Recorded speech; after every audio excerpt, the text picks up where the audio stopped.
Isso aqui só um esquenta pra galera. Isso aqui só um esquenta pra galera. Porque agora cada uma vai falar um pouquinho aqui no palco as palavras paraíso. Vamos começar aqui pela Ana. Boa noite.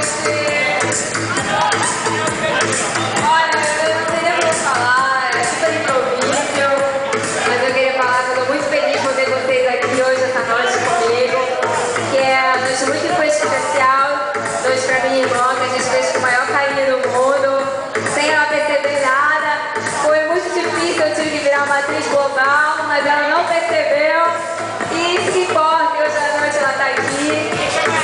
E a gente ama muito ela, e o pior é que eu vou ficar sem ela. E tá horrível. A gente não sabe como é que vai ser, mas pode escrever que eu vou estar lá sempre pra ver ela. Mas, por favor, compra passagem pra piscina toda semana, tá bom? Alô, agora as meninas.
Aproveita essa oportunidade que teus pais estão te dando, é única, amiga.